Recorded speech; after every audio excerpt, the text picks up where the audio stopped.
दोस्तों नमस्कार, अभिवादन स्वीकार करें। दैनिक लोक सदन के यूट्यूब चैनल पर मैं आपका स्वागत अभिनंदन करते हुए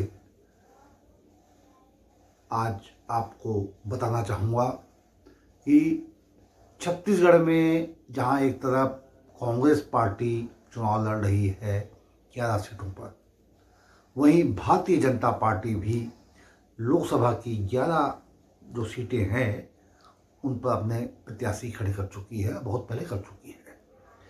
आज एक नई खबर आई है गोंडवाना गणतंत्र पार्टी की तरफ से।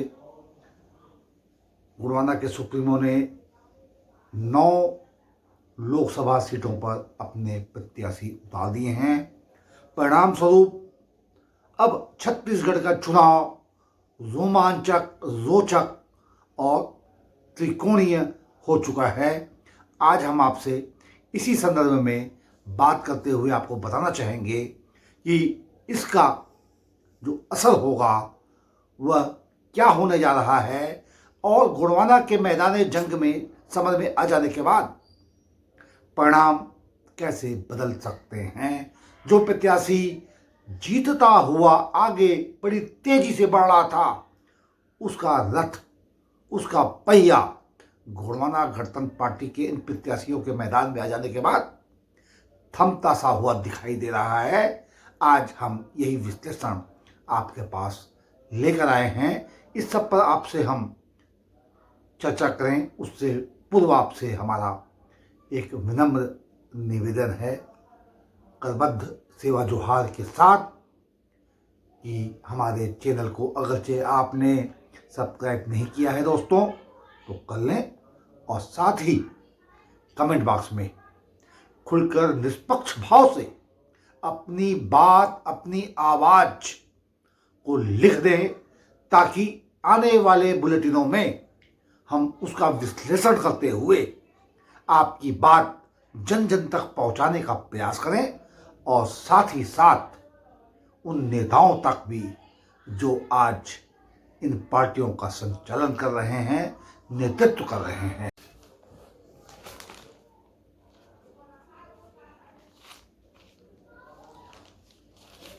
दोस्तों एक बार पुनः मैं आपका स्वागत करता हूं, और मैं आपको बताना चाहूँगा कि गोंडवाना गणतंत्र पार्टी के सुप्रीमो तुलेश्वर सिंह मरकाम दादा ने जो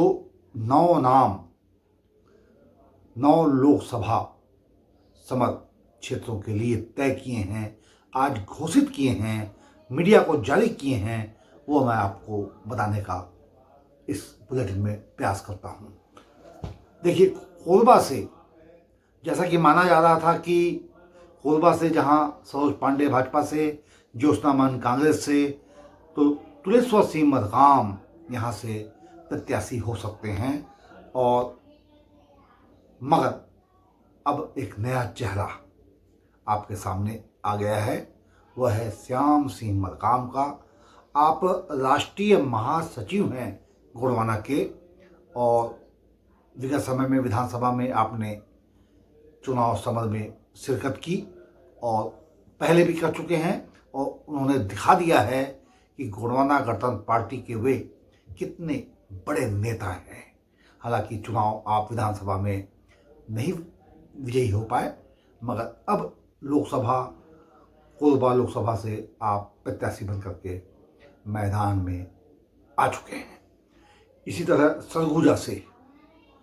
सरगुजा से नाम आया है श्री LS उदय का। आप सरगुजा जो स्वच्छित क्षेत्र है वहाँ से चुनाव के मैदान में है, आपको टिकट दे दी गई है। इसी तरह छत्तीसगढ़ के औद्योगिक जिला रायगढ़ से श्री मदन गौड़ को प्रत्याशी बनाया गया है। जांजगीर चांपा से श्री मनहर लाल भारद्वाज मैदान में हैं। बिलासपुर से जो एक सामान्य सीट है, अत्यंत महत्वपूर्ण सीट मानी जाती है छत्तीसगढ़ की, यहाँ से श्री नंद किशोर राज चुनाव के मैदान में होंगे गोंडवाना गणतंत्र पार्टी का परचम लहराने के लिए।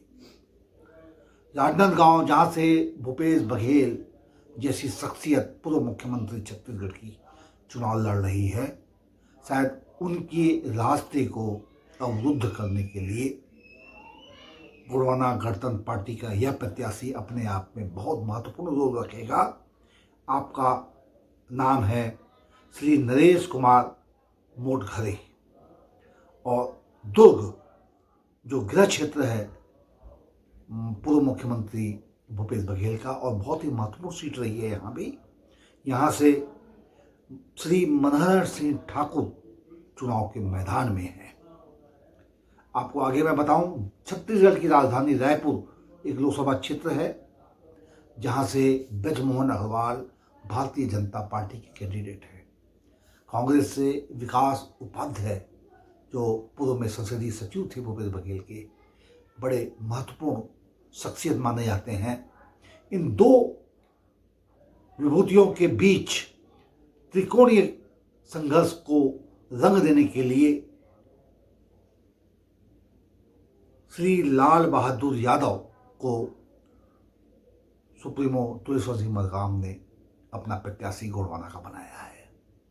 और 9वीं सीट जो है वह है महासमुंद सीट, जो कि अत्यंत महत्वपूर्ण रही है एक समय में, जहां से बड़े बड़े दिग्गज चेहरे लोकसभा की देहरी पर पहुंचते रहे। यहाँ से गोंडवाना गणतंत्र पार्टी के प्रत्याशी मोहम्मद फरीद कुरैशी हैं। अब मैं समझता हूँ कि यह बहुत लंबे समय के बाद गोंडवाना गणतंत्र पार्टी के उत्कर्ष को लेकर के राजनीतिक यह नाम सामने आए हैं और प्रत्याशी बनाए गए हैं।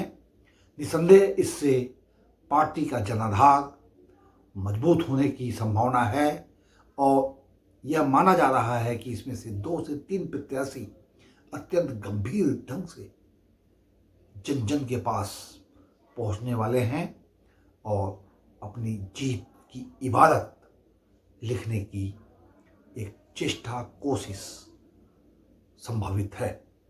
धन्यवाद, आपने बुलेटिन देखा। आपसे हमारा विनम्र निवेदन है कि सब्सक्राइब कर लें हमारे चैनल को, और कमेंट बॉक्स में अपनी बात को विस्तार से लिखने का प्रयास करें। सेवा जोहार के साथ।